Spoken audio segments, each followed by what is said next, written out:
Dasharathpur block को दुख देछि साजिछि काणी नदी एवं 12 वर्ष रे 20टी घाई गाँ लोकों दुर्दशा को बढ़ाई देलानी। 12 वर्ष रे काणी नदी 17टी घाई, बैतरणी नदी 3टी घाई सृष्टि होइछि, जहाँफल हजार हजार हेक्टर चाष जमी नष्ट होइछि एवं 14 जीवन भी गलानी। चलित वर्ष ब्लॉक मोट 35टी पंचायत रु 19 पंचायत 59 राजस्व गाँव बन्या प्रभावित होइछि। मात्र विपन्न माने काँ भाँ सरकारी सहायता पाउछन्ति। ठिकादार एवं विभाग अधिकारी माने मालामाल हो जाउछन्ति। 600 कोटी टंकार बंध निर्माण पर मध्य होइछि बारंबार घाई एवं अंचलवासी मध्य नहीं असंतोष बढ़ी।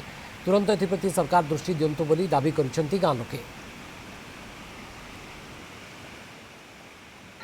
सुरक्षा खोजुचंती दशरथपुरवासी, कारण गत 12 वर्ष लक्ष्य कले पाखापाखि दशरथपुर ब्लॉक रे 20टी घाई सृष्टि हेलानी। बैतरणी नदी रे 3टी एवं शाखा नदी काणी नदी रे 12टी ए घाई सृष्टि होइछि। बर्तमान चलित वर्ष मध्य 4टी घाई सृष्टि होइछि, जहा कि दशरथपुर ब्लॉक रो 19टी पंचायत रे 59टी गाँ जलमग्न होइतला एवं व्यापक भाबे क्षयक्षति होइछि। एवं जहा सूचना रहिछि गत 12 वर्ष मध्य रे पाखापाखि जल संपद विभाग 600 कोटी रु अधिक टंका खर्च हो सारी बंधर स्थायित्व नहीं प्रश्न उठी एवं प्रति वर्ष धन जीवन बास हरउचंती लोक। जहाँ पचारि बुझतु आपन परिचय टिके देबे। मो ना चंद्रकांत जेना।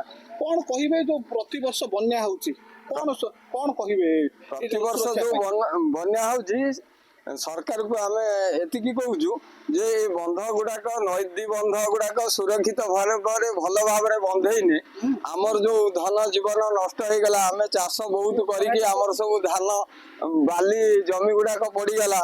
आउ लोन धार करथिनु से गुड़ाक कर्ज दाम रे आमे बुड़ी मरीमु।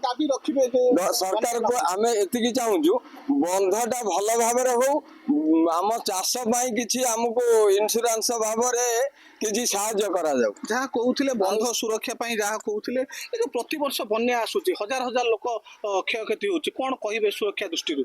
आमे सरकार को कहू जे जतिके हम क्षति नष्ट होइछि हम तो एटी गोटे पंचायत नुह 5-10टा पंचायत दशरथपुर आमे डोबावली पाटना हमर बेसी तरपदा पंचायत बहुत नष्ट हो गला। सरकार को आमे एति कहू जे कामटा भलो करंतु किंतु आमे सुरक्षित रहिबु। आमे किंतु बहुत नष्ट हो गला, चाष बास खेती खाती बहुत बंध सुरक्षा पाई जहाँ सरकार द्वारा पदक्षेप निया कथा। कारण पूर्व सरकार थिबा समय रे मध्य जहाँ समस्या रहउतला वर्तमान मध्य सरकार आसिला परे मध्य सही समान समस्या रहिछि। तेणु स्थानीय लोकंकर कहिबा कथा गत 12 वर्ष रे जहाँ होइछि एवं 2 वर्ष 3 वर्ष हबो जहाँ सृष्टि होइछि केमिति आगो सुरक्षा दशरथपुरवासी चाहुचंती ताकू नै साधारण प्रश्न उठुछि। ए जो अभियोग रही 12 वर्ष 20 घाई एवं 600 कोटी रु अधिक टंका खर्च होइछि, जहाँ साधारण प्रश्न उठुछि। यार एक उच्चस्तरीय तदंत कमिटी करा जाई याकू तदंत करा गले केमिति 100 कोटी टंका ठिकादार एवं विभागीय अधिकारी माने बाटमरणा करचंती ताकू नेकी उठिछि प्रश्न। दशरथपुरवासी सुरक्षा पाई साधारण लोक सरकार निकट में दाबी करछन्ति। जाजपुर जिला दशरथपुर चंद्रशेखर साहू रिपोर्ट, कनक न्यूज।